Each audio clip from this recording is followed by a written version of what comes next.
A poor little girl threw herself in front of a speeding car to save the billionaire's son. 3 days later, she woke in a hospital bed with no family to claim her until the billionaire discovered an impossible truth. December 17th, late afternoon in Chicago. The kind of cold that makes your bones ache and your breath freeze mid-air. Charlotte pressed her back against the brick wall at the intersection of Madison and Wells, her fingers numb around the stems of roses she'd been holding for 3 hours. $12. That's all she'd made since noon. She was 8 years old and had been living in shelters for 2 weeks since running away from her last foster home. The woman there had locked her in the basement for eating bread without permission. The streets were cruel, but at least they were honest about it. Across the street, a man stood at the lamppost, expensive wool coat, phone pressed to his ear, watching the intersection with too much focus. Charlotte noticed him because he'd been there too long, standing too still. Something felt wrong. His voice suddenly cut through the cold air. Black SUV turns right in 30 seconds. Position confirmed. A black SUV approached from the west, signal blinking to turn right onto Wells. Inside that SUV, Jake Ashford sat in the back seat, eyes locked on his tablet. Numbers, projections, quarterly reports. The city outside his tinted windows might as well not exist. "The Riverside contract needs signatures by Friday," he said into his phone. "No extensions, make it happen." His driver, Marcus Chen, gripped the wheel tighter than usual, had been gripping too tight for 2 weeks, ever since $2 million appeared in his account. Ever since the voice on the phone told him exactly what would happen to his 7-year-old daughter with leukemia if he didn't follow instructions. "Sir, the school pickup is packed," Marcus said, voice carefully neutral. "I'll need to stop across the street from the entrance." Jake didn't look up. "Whatever's efficient." The SUV stopped opposite Pembroke Academy. Marcus turned to the 6-year-old boy in the back seat. "Paxton, buddy, see the crosswalk? Go straight to the school gate." "Your mum's waiting." Paxton nodded, trusting Marcus completely. The boy had known him since he was 2. The door opened. Cold air rushed in. Paxton stepped out, backpack bouncing against his small shoulders. Jake still didn't look up from his spreadsheets. Marcus watched the boy start across the street, knuckles white on the steering wheel, fighting every instinct that screamed to stop this. But they had his daughter's medical records, her school schedule, photos of her sleeping in her bed. He'd sold his soul for her life, and now he had to watch it play out. Charlotte saw it all unfold with perfect clarity. The boy stepping into the crosswalk, small and alone. The man at the lamppost lowering his phone, his mouth forming one word, now. Then a red sedan, a completely different vehicle, accelerating hard from a side street, engine roaring, headed straight for the crosswalk where the boy had just reached the center line. Charlotte didn't think. She had 3 seconds. Maybe less. She dropped her roses, $12 scattering across the snow, and ran. Her worn shoes slipped on ice, her lungs burned. The world narrowed to one desperate equation, that boy and that car, and her body the only variable that could change the outcome. She hit Paxton with her full weight, arms wrapping around him, 8 years of hunger still enough to generate momentum. They tumbled forward onto the far sidewalk. The red car hit Charlotte instead. Not the Hollywood crash of explosions and drama. Just a heavy, wet thud, the sound of a human body hitting a machine, and the squeal of tires on ice.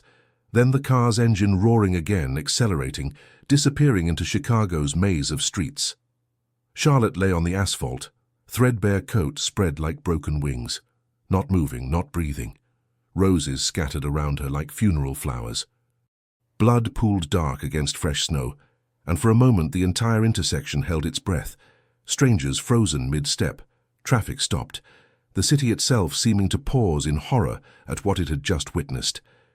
Jake finally looked up from his tablet when he heard the screams, saw the crowd forming, saw his son being held by a stranger, saw the small body in the street. It took 5 full seconds for his brain to process what happened, 10 more to realize it should have been Paxton. He stumbled out of the car, legs nearly failing, running to where his son stood crying, "Paxton!" The boy turned and ran into his father's arms.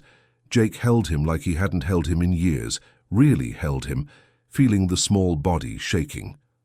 Over Paxton's shoulder, Jake saw the girl. Paramedics arriving, sirens cutting the air, someone shouting to give them space. And Jake knew with certainty that this stranger, this child, had saved his son's life. Marcus Chen stood beside the car, face pale, hands trembling.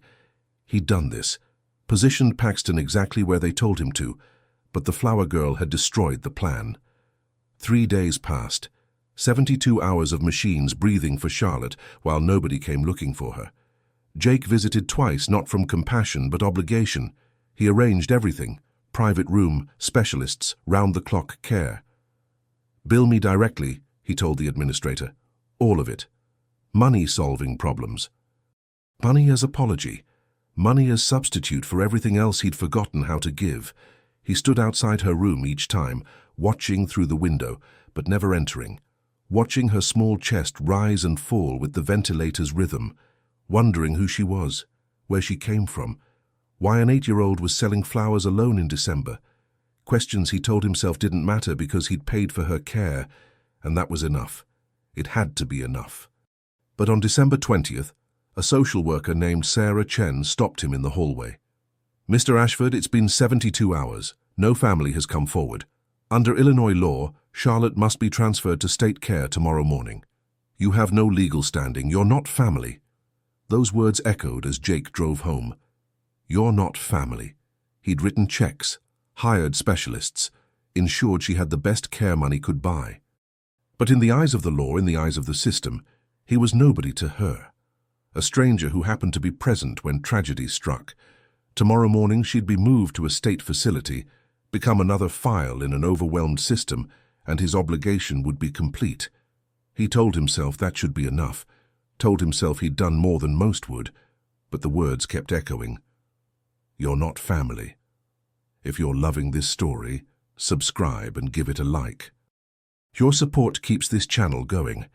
Jake found Paxton in the sunroom, surrounded by drawings, dozens of them, all roses, rendered over and over in a 7-year-old's careful hand, red petals bleeding across white paper, stems bent at impossible angles, a child's attempt to capture something he'd seen scattered in snow.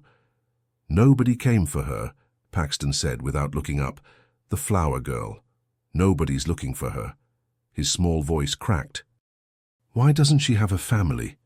Amanda appeared in the doorway, arms crossed, watching Jake with eyes that had learned not to expect much. Sometimes people don't have anyone, Paxton, she said quietly. Can I visit her? Paxton asked, hope flickering. No, Jake said automatically. Hospitals aren't for children. Paxton's face transformed with pure anger. You don't even know her name. She saved my life and you don't even know her name. You don't care about anything. The silence felt like something breaking. Amanda's voice cut through it, cold and precise. He's right, Jake. You don't care. Not about Paxton. Not about me. Not about anyone but yourself. The words landed like blows, each one true, each one something she'd been swallowing for years. Jake opened his mouth to argue, found nothing there, and watched his wife walk away. Paxton returned to his drawings, tears falling onto paper roses, making the red ink bleed. Jake stood in the doorway of his own home feeling like a stranger, watching his son grieve for a girl whose name he didn't know. Amanda was right. Paxton was right. He'd paid for everything and learned nothing, not even her name. That evening, Jake returned to the hospital with the word echoing in his head, family. Found Paxton already there with Amanda, sitting beside Charlotte's bed, small hand holding hers. The boy had brought his drawings, spread across the blanket like offerings at a shrine. Thank you for saving me, Paxton whispered to the unconscious girl. I'm sorry nobody's here for you, but I'm here now, I promise. You're not alone anymore. Jake watched from the doorway, unable to cross the threshold. Watched his 6-year-old son demonstrate a compassion Jake had systematically eliminated from his own life. Charlotte's pale face against white pillows, machines breathing for her, a stranger who'd had 3 seconds to decide if his child mattered more than her own safety. 3 seconds to be more human than Jake had been in 30 years. He didn't enter, just watched, then drove home through falling snow, the city blurring past. That night, he called his private investigator. "Leonard, I need you to investigate the hit and run. Find the driver. Tonight." Leonard's sigh carried through the phone. "The police are already—" "I don't care what the police are doing. They have rules. I don't. Find who did this." By midnight, Leonard called back. "Witness says the red Corolla was parked on the side street 10 minutes before. Engine running. Waiting." Jake's hand tightened on the phone. "Not an accident.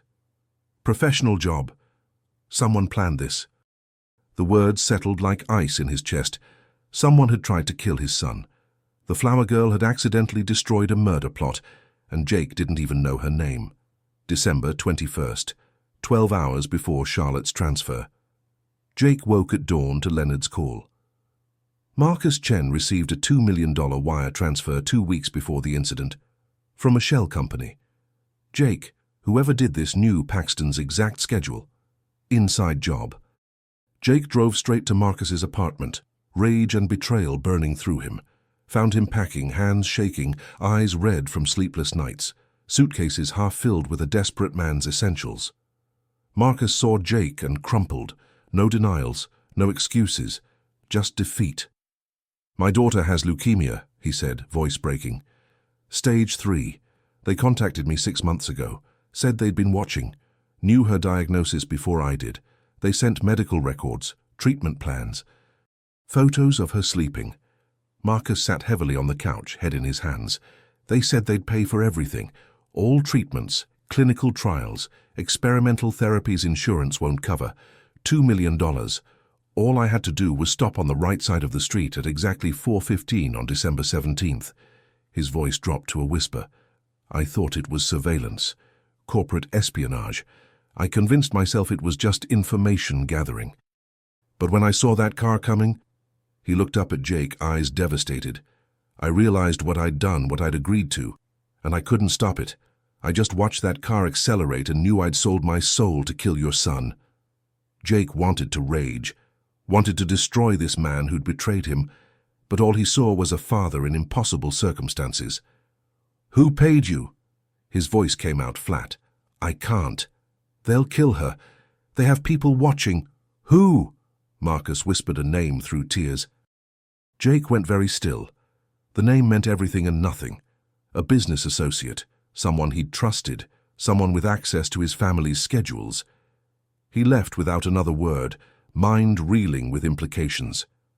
By 8 a.m., he was back at the hospital, meant to speak with doctors about extending Charlotte's deadline, but he stopped at her doorway when he saw movement, her fingers twitching, eyes moving beneath closed lids. Then her eyes opened, slow, confused, blinking against harsh lights. She turned her head, searching, and her gaze found Jake standing in the doorway. Her first words were whisper-soft. "The boy. Is he okay? Not where am I? Not what happened. Not even who are you? Just concern for a stranger's child." Jake stepped into the room for the first time in 3 days. "Paxton is fine. Thanks to you." Something in his chest loosened at the sound of her voice. Charlotte relaxed against the pillows, relief visible even through her injuries. Then memory flooded back. Her eyes went wide. "I heard a man at the lamppost on his phone. He said black SUV turns right in 30 seconds. Position confirmed. Then he said now, right before the car came." Jake went very still. Position confirmed. The language of coordination, military precision. "It wasn't an accident, was it?" Charlotte asked, and there was old knowledge in those young eyes. Knowledge that came from living on streets where bad things happened and nobody pretended otherwise. "No," Jake said quietly. "It wasn't." The door opened. Sarah Chen appeared with her clipboard and apologetic expression. "Mr. Ashford, the van is here. We need to proceed with Charlotte's transfer." Paxton arrived minutes later with Amanda, bursting through the door with the energy of relief. He ran to Charlotte's bedside, face bright with joy. "You're awake!" Charlotte smiled weakly, still adjusting to consciousness, to the tubes and machines and the reality that she'd survived. They talked while adults stood by the doorway. Charlotte mentioned selling flowers to eat, sleeping in shelters, running from foster homes where people locked children in basements for stealing bread.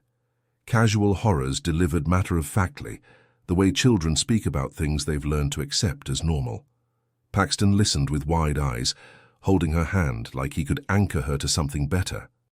Then he asked, voice gentle in the way only children can be, "What was her name, your mum?" "Emily. Emily Ellis." The name hit Jake like a physical blow. He went rigid, body responding before his brain caught up. Emily. Common name, he told himself. Thousands of Emilys in Chicago alone. But something cold settled in his stomach, spreading like frost. The nurse entered, placing Charlotte's belongings in a plastic bag, threadbare coat with holes in the lining, worn shoes held together with duct tape, and a silver medallion on a delicate chain, catching the light as it moved. Charlotte reached for the medallion immediately, clutching it like a lifeline. Her lips moved in silent words, then louder. "Mom said if something bad happened, I should find the Infinity Man. She said he'd help me." Jake stepped closer, drawn by words that shouldn't mean anything but did. "What did you say?" His voice came out hoarse. Charlotte held out the medallion with trembling fingers. The heart and infinity symbol caught the light, worn smooth by years of handling. "My mum's necklace. She said someone gave it to her when she was young. She called him the Infinity Man because of the symbol. She said if I was ever alone, I should find him." Memory stirred. Unwelcome. Impossible. Emily at 13, showing him a necklace at Christmas. "See, Jake? Mum says it means love loops forever. Infinity and heart together.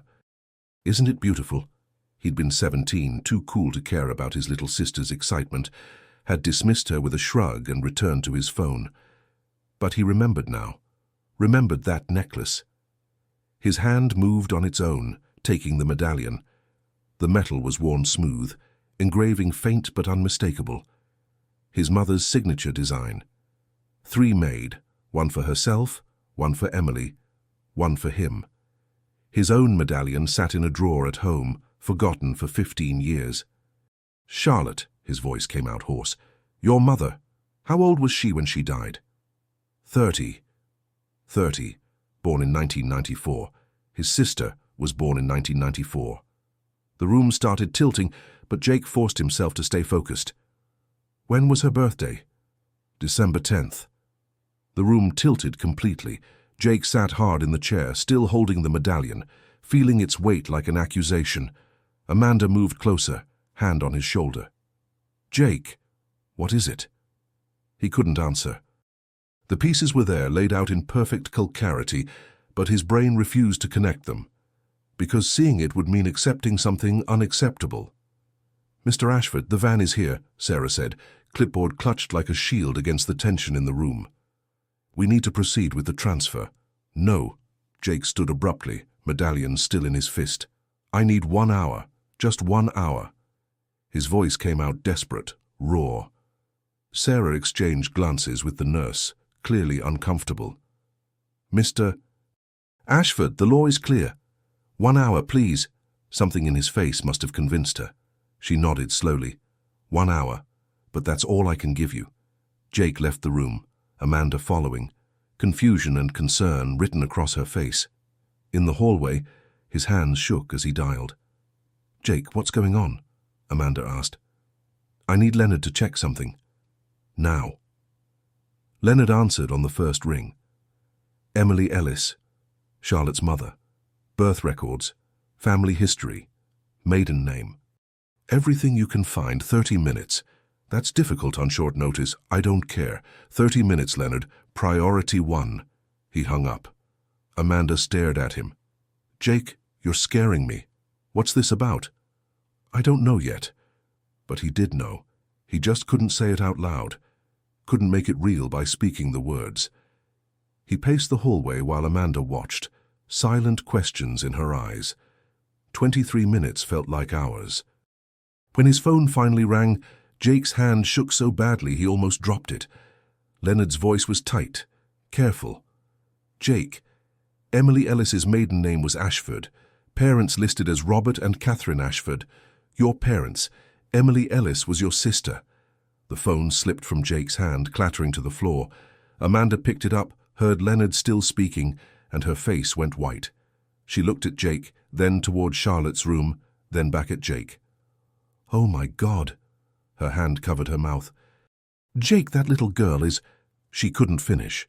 Jake couldn't move, couldn't breathe. Emily. His little sister Emily, who'd been disowned at 18 for getting pregnant, who'd sent him a Christmas card 8 years ago that he'd never opened, who'd died at 30 while he lived 20 minutes away making millions. Charlotte appeared in the doorway in her wheelchair, Sarah pushing. She looked between them, confusion turning to hope. "What's wrong? Did you find the Infinity Man?" Jake knelt in front of her wheelchair. For the first time in 3 days, he really looked at her. Past the injuries and hospital gown and machines, he saw her face, Emily's eyes, Emily's nose, Emily's stubborn chin, his sister's face looking back at him, asking for help one more time. "Charlotte," his voice broke completely. "Your mother was my sister. You're my niece. And I didn't know. I should have known. I'm so sorry." The world stopped. Charlotte stared at him, eyes wide, trying to process words that didn't make sense. "Your Uncle Jake," her voice barely a whisper. "Mommy talked about Uncle Jake. She said you were kind before." She trailed off, uncertainty flickering. "Before what?" Jake forced himself to ask, though he knew the answer would destroy him. "Before Grandpa got mad at her, she said you couldn't help her, but it wasn't your fault. She said families get complicated, but love doesn't disappear." The words destroyed him. Emily had defended him. Even as she struggled and died in poverty, even as she raised Charlotte alone in shelters and foster homes, she told her daughter that Jake wasn't to blame. Charlotte's hand reached up to touch his face, small fingers trembling. "Mommy said people make mistakes, but love loops back like infinity." Jake pulled her into his arms, feeling her small body against his chest, and broke completely. Sarah cleared her throat. "Mr. Ashford, claiming relation doesn't automatically change things. We need documentation, DNA tests. That takes time." Jake stood, voice carrying authority he'd built over decades. "Then make time. This child is my blood relative. I'm invoking emergency kinship placement. Illinois law allows temporary placement with relatives pending verification." Sarah hesitated, clearly uncomfortable. "That requires court approval." "Then get me a judge. My lawyers will file emergency motions within the hour." "Charlotte doesn't leave until we have DNA confirmation." Amanda stepped forward, hand on Jake's arm, voice firm. "He's right. She's family." Sarah looked at Charlotte, at the hope blazing on her face, at the family forming around her in real time. "I'll make calls, but if this doesn't check out, I'm not wrong. She's Emily's daughter. She's my niece." The DNA test was administered within the hour. Rush processing ordered. Results in 72 hours. Emergency kinship hearing scheduled for December 23rd. Charlotte was placed in temporary medical custody, with Jake approved for supervised visitation. That evening, Jake returned to his office alone, while Amanda took Paxton home. He stood in the center of the room that had consumed his life for 15 years, looked at the awards on the walls, the deals framed like trophies, and felt nothing. He opened the locked drawer in his desk. Old photographs, his mother's jewelry box, Emily's birthday cards from childhood saved by their mother, and there at the bottom, the Christmas card Emily had sent 8 years ago, still sealed. He'd never opened it. His hands shook as he tore the envelope now, careful not to damage what was inside. "Dear Jake, I know you couldn't speak up at dinner. I don't blame you. Dad is scary when he's angry, and you were just 17. I don't blame you for the silence. I'm okay. Daniel is good to me. We're happy, even if we're broke." Jake's throat closed. He forced himself to keep reading. "I'm having a baby, your niece or nephew, due in April. I hope someday you'll want to meet them. I hope we can be family again. I'll always love you." The infinity symbol means love loops back around. It always finds its way home. Merry Christmas. Love, Emily. Jake sat at his desk and wept, not the controlled emotion of a businessman, but great, shaking sobs from somewhere deep he'd walled off for years. She'd forgiven him before he'd asked. had hoped he'd come back, had waited for him to choose her over their father's approval, and he never did, never called, never looked, never tried. Amanda found him there an hour later, card clutched in his hands like a lifeline to a sister he'd abandoned. She read it over his shoulder, and her own tears started, silent streams down her face.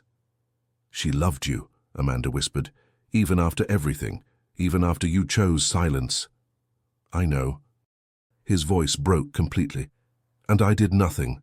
Daniel died 5 years ago, construction accident. Emily raised Charlotte alone for 5 years, struggling, dying." He looked up at Amanda, eyes red. "I was 20 minutes away making millions while my sister couldn't afford antibiotics, while my niece sold flowers in December to eat, while Emily died at 30 from preventable illness because she had no insurance and no family." Amanda sat beside him, and for the first time in years she didn't pull away. "You didn't know." But the words felt hollow even as she said them. "I should have known. I should have looked." Amanda was quiet for a long moment, studying his face. "I watched you disappear into work for years, Jake. Watched you choose deals over Paxton's birthdays, over us." Her voice stayed level, but carried weight. "I was so angry. But this," she gestured at the card, "this is different. You didn't know about Emily. Now you do. The question is, what will you do with that knowledge?" Jake met her eyes, saw the challenge there, the hope underneath years of disappointment. "I'll be different. I have to be." "Words are easy," Amanda said quietly. "Show me, show Charlotte, show Paxton. Show me the man Emily believed you could become." It wasn't forgiveness. Not yet. But it was a door left open. He stood abruptly, card still in his hand. "Leonard's investigating Daniel's death. If what happened to Paxton was planned, if someone's been targeting my family," he couldn't finish the thought. "If someone had killed Daniel, if someone had targeted Emily, if Charlotte's suffering was part of a larger revenge plot." The implications were too horrible to speak aloud. Amanda's face went pale. "You think Daniel's accident wasn't an accident?" Jake pulled out his phone, dialed Leonard. "I need you to dig into Daniel Ellis's death, 5 years ago. Construction accident in Chicago. I need to know if it was really an accident." Leonard was silent for a moment. "Jake, if you're thinking what I think you're thinking, just do it. I need to know." He hung up and looked at Amanda. "If Harlan wanted to destroy me, killing my brother-in-law and leaving my sister to suffer would be exactly his style." December 22nd. Dawn broke cold and grey over Chicago. Jake hadn't slept. Leonard's call came at 6 a.m. "Jake, the shell company that paid Marcus traces back through multiple subsidiaries to a holding company owned by Harlan West." The words didn't make sense at first. Jake sat up in bed, Amanda stirring beside him. "Harlan, my business partner Harlan?" "The same, and there's more. I dug into his background like you asked. 25 years ago, Harlan had an affair with your mother. Your father found out and destroyed him. Career, reputation, everything. Harlan disappeared for years. Came back with a new identity, built himself back up and befriended you. Jake, this isn't business, this is personal revenge." Jake's mind raced through years of partnership, of trust, of sharing family schedules and holiday plans with a man who'd been planning to destroy him piece by piece. "Keep digging. Daniel Ellis's death, Emily's medical care. I need to know how deep this goes." By noon, Leonard called back, voice tight with controlled anger. "Daniel's construction accident. The equipment was tampered with. Brake lines on the lift. Investigation was opened, then shut down within a week by the same holding company that connects to Harlan's network. Jake, I think he's been systematically destroying Emily's family for years. Kill the husband, leave the sister struggling. Wait for you to find out she exists, then kill your son. Maximum pain." Jake sat in cold silence, phone pressed to his ear. Harlan had murdered Daniel. Had possibly sabotaged Emily's medical care, making sure she couldn't afford treatment. Had definitely tried to kill Paxton, all for revenge against a man who'd been dead for 3 years. And Charlotte, small, brave Charlotte, had accidentally stopped his final move by being in the wrong place at the right time. "Where is Harlan now?" Jake asked quietly. "His office. Normal Tuesday. He has no idea we know." "Keep it that way. I'm going there now." Jake drove to Harlan's office building, mind crystallizing into cold focus, walked past security with the authority of someone who belonged, took the elevator to the executive floor. Harlan's assistant looked up, surprised. "Mr. Ashford, I didn't see you on the calendar." "Unscheduled." Jake walked past her into Harlan's office without knocking. Harlan looked up from his computer, and for just a moment, a flash so quick Jake almost missed it, something flickered across his face. Fear. Recognition that the game was over. Then the mask returned. "Jake, this is unexpected. What brings you—" Marcus talked. Jake closed the door behind him, voice like ice. "Leonard traced every transaction. Police have his recorded testimony. It's over, Harlan." The mask dropped. The friendly partner disappeared, replaced by something vicious and wounded and proud. The real Harlan, finally visible after 25 years of performance. Harlan West stood slowly, the mask of 25 years slipping completely. The friendly business partner, the trusted confidant, the man who'd attended Jake's wedding and sent gifts when Paxton was born, all of it dissolved. What remained was raw, wounded rage that had been festering for a quarter century. "Your father took everything from me," Harlan said, voice trembling with barely controlled fury. "My career, my reputation, my life. I loved your mother, and he destroyed me for it." Jake stayed by the door, phone in his pocket, recording every word. "So you destroyed Emily? Killed Daniel? Tried to murder my 6-year-old son?" His voice was ice over boiling rage. "Innocent people paid for your revenge against a dead man." "Innocent?" Harlan laughed, bitter and sharp. "Your father destroyed me for loving your mother, blacklisted me, took everything." He moved to the window, looking out over Chicago. "So I took everything from him, his legacy, his family." Jake's hands clenched. "My father's been dead for 3 years." "I know." Harlan turned back, eyes cold. "So I settled for destroying his legacy instead. His son, his grandson. The family name he valued more than human decency." "Daniel Ellis never did anything to you." Jake's voice shook with controlled fury. "Emily never did anything to you. They were just people trying to live their lives." "Emily was leverage." Harlan said it so casually, like discussing a stock portfolio. "Your father disowned her for getting pregnant. Perfect.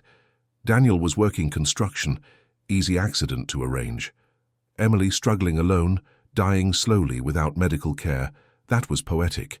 And you, 20 minutes away, never knowing, never helping. That was the art of it, Jake. Making you complicit in your own sister's destruction through ignorance." The words hit like physical blows. Jake had to force himself to stay still, to not cross the room and destroy this man with his bare hands. "And Paxton, a 6-year-old child, the final piece." Harlan smiled, and it was the ugliest thing Jake had ever seen. "Take your son the way your father tried to take my future. Make you live with that loss every day. Make you understand what it feels like to have everything ripped away by forces you can't control." He leaned against his desk, relaxed now, unburdening himself. Marcus was perfect.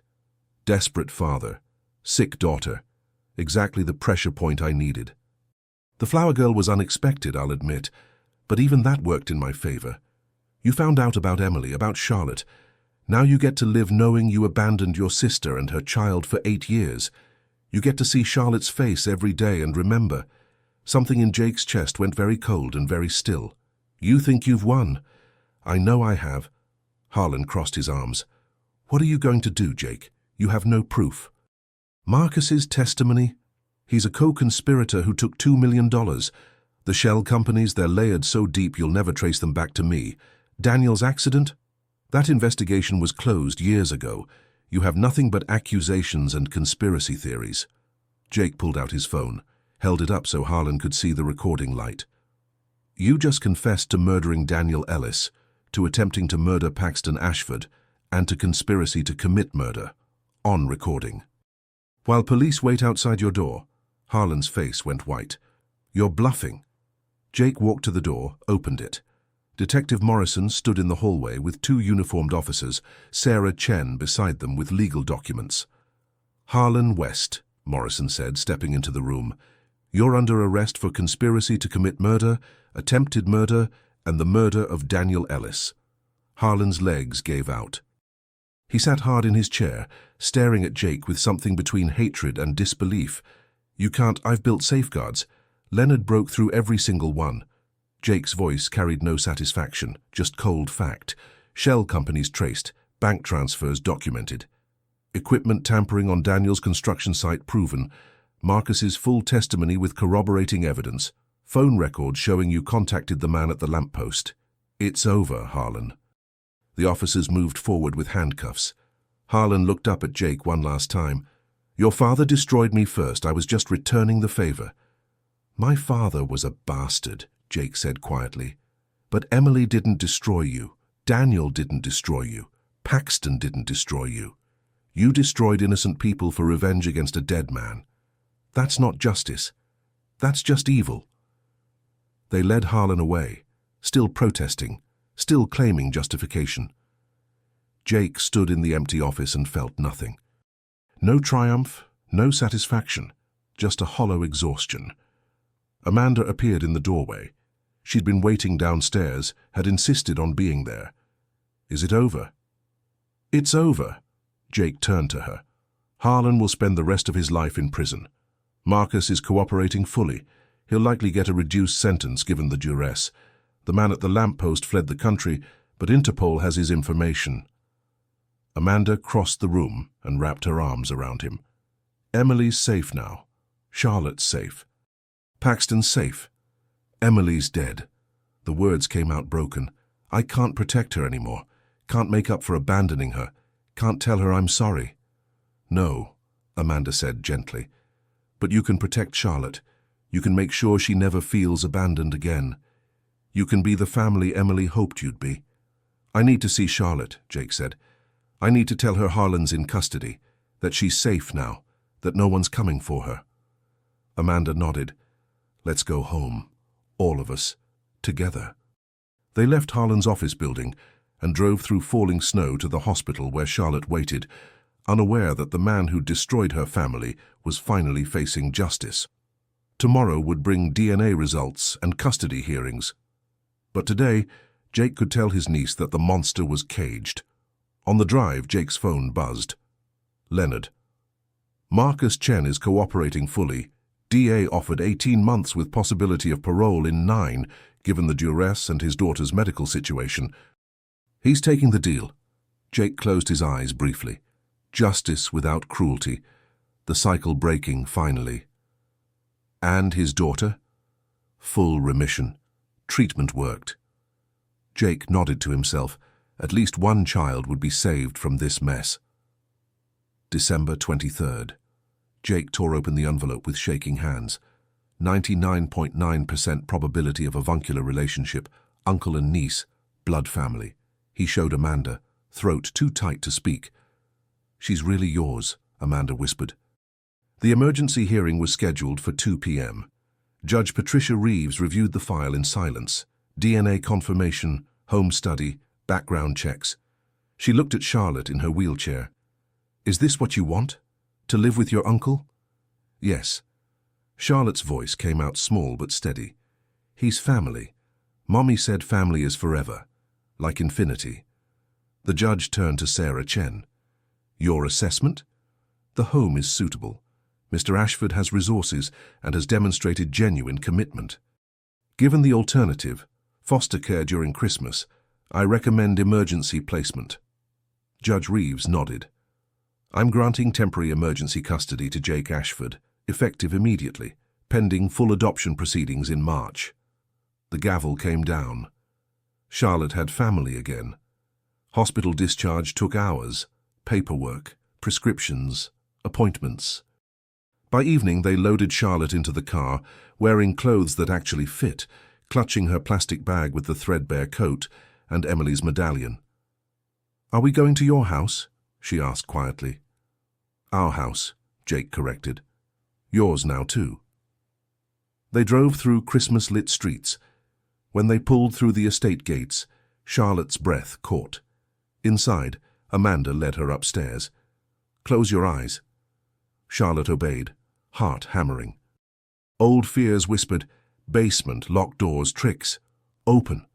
The room glowed with lamplight, walls covered in Paxton's rose drawings, a bed with real blankets, photos of Emily smiling in frames, flowers in vases, books, art supplies. "This is mine?" Her voice barely audible. "All mine?" "All yours," Jake said. "Forever." Charlotte walked through slowly, touching everything. She stopped at Emily's photo, 16 and laughing. "Mommy looks happy here." "She was," Jake said, throat tight. Charlotte turned to her family in the doorway, impossible and real. "Thank you for finding me." That night, Jake checked on Charlotte, already asleep, curled under blankets in a room with a door that locked from the inside. The medallion glinted on her nightstand. He made silent promises to Emily. "I'll do better. I'll make sure she knows she matters." Outside, snow fell over Chicago. Inside, Charlotte Ellis slept safe for the first time in 8 years. Tomorrow was Christmas Eve. Tomorrow they'd start building the family Emily had always hoped they'd be. Christmas morning dawned golden and pristine.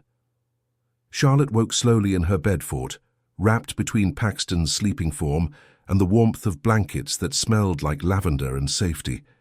The medallion pressed cool against her skin, real, solid, hers. She touched it with trembling fingers, testing whether the dream would shatter. It didn't. Paxton stirred, mumbled something about pancakes, and the ordinary magic of it made her chest ache.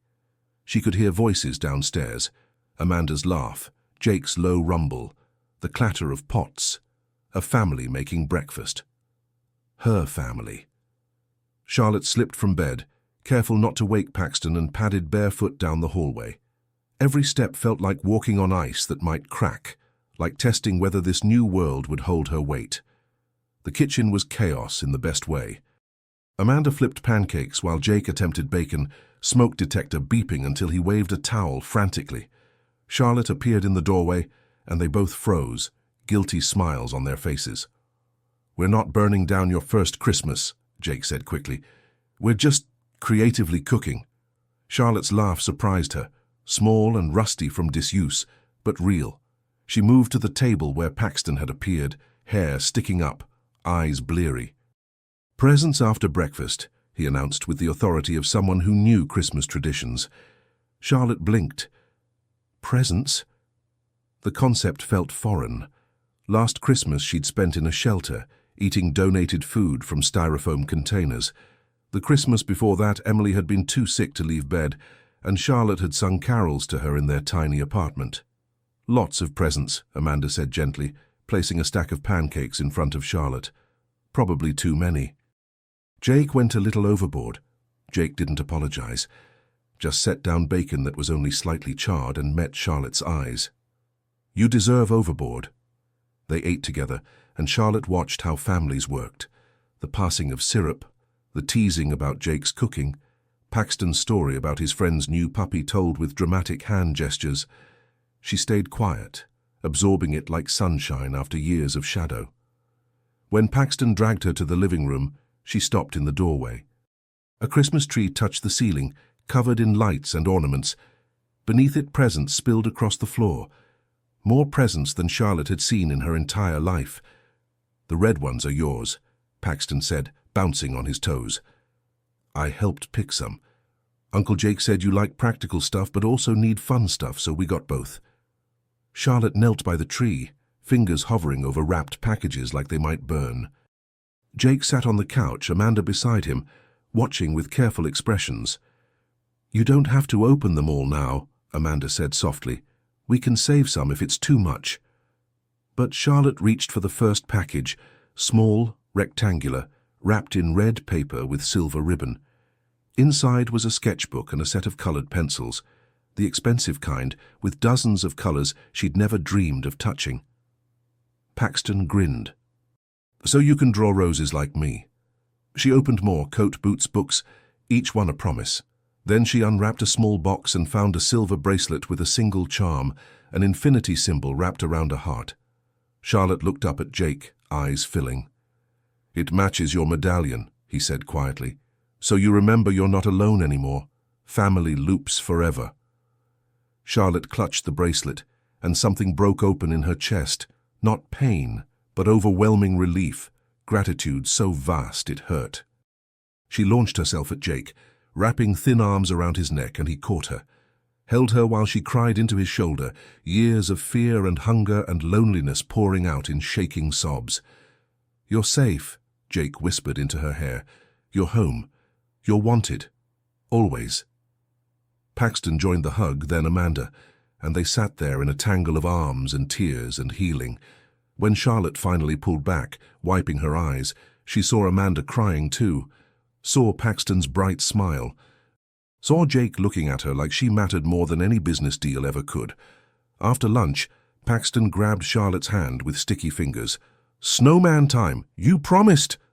He dragged her outside into pristine white, and Charlotte went willingly, new boots crunching fresh powder.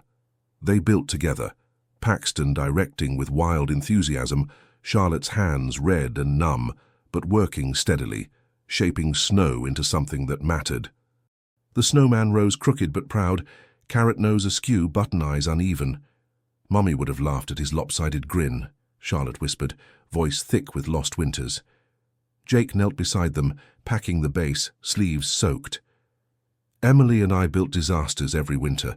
One blizzard we made a snowman so big it blocked the mailbox. Dad chased us 3 blocks yelling." Charlotte looked at him. This uncle who carried Emily's memories like treasures. "What if I mess it up, like everything always gets messed up?" Jake met her eyes. "Kiddo, perfect's boring. Messes become memories worth keeping. This one's ours. Flaws, tilt, all of it." 3 pairs of hands pressed a final snowball heart onto the snowman's chest, sealing their pact against the world. Then snowballs flew wild. Charlotte's first lob shy and tentative, then building to ferocious battle cries as something loosened in her chest. Jake dodged theatrically, feigning spectacular defeat and collapsing in the drifts. Paxton tackled him, laughing so hard he could barely breathe. Charlotte stood watching, then joined the pile, and for the first time in 8 years felt light enough to play. Emily watched from somewhere beyond clouds, nodding silent approval at the family she'd always hoped would find each other. Back inside, they warmed up with hot chocolate, Charlotte holding her mug with both hands, watching this family move around each other with practiced ease, learning to include her in their orbit. Late afternoon, they bundled into the car. "Where are we going?" Charlotte asked. Jake met her eyes in the rearview mirror. "To see your mum. To tell her you're okay now." They drove through falling snow to the cemetery, crunching through fresh drifts to Emily's simple headstone. Charlotte knelt and placed a drawing she'd made that morning. Emily holding Charlotte's hand, both smiling, an infinity symbol floating above like a blessing. "Merry Christmas, Mommy," Charlotte whispered. "I found Uncle Jake. You were right. Love loops back." She traced the infinity symbol on her medallion, then pressed her palm to the cold stone. "I'm okay now. You don't have to worry anymore. I have family." Jake knelt beside her, placed roses at the base. A dozen, one for each dollar Charlotte had made selling flowers the day she saved Paxton. "I'm sorry I wasn't there when you needed me, Em, but I'm here now. I'll take care of her. I promise." They stood in silence, 4 people bound by loss and love and second chances. Paxton added a snowball shaped like a heart to the grave. Amanda whispered her own private words. On the drive home, Paxton was unusually quiet in the back seat. Then he spoke, voice small. "I have bad dreams sometimes about the car, about the man saying now." Charlotte turned to him, reached for his hand. "Me too. I dream I'm too slow, that I don't make it." They sat holding hands, 2 children bound by the same nightmare. Jake watched in the rearview mirror. "The dreams will get better," he said quietly. "We face them together." Paxton nodded. Family fought. Invincible forever. Charlotte pressed her face to the window, watching Chicago blur past. The city that had been cruel and honest, that had taken everything and then, impossibly, given it back, transformed. "Uncle Jake." Yeah, kiddo? I'm glad I dropped the roses. Jake's hands tightened on the wheel. Me too, Charlotte, me too. That evening they watched Christmas movies, Charlotte tucked between Jake and Paxton on the couch, Amanda's hand resting on Jake's shoulder. The medallion glinted in the firelight, infinity and heart together, love that looped forever and always found its way home. Outside, snow fell soft over Chicago, covering old wounds with new beginnings. Inside, a family learned how to be whole again, imperfect, scarred, but together. And Charlotte Ellis, who'd spent 8 years waiting to be found, finally stopped holding her breath. She was home. She was wanted. She was loved. The Infinity Man had kept his promise after all, even if it took 30 years and a scattered bouquet of roses to bring him back. Love loops forever. It always finds its way home.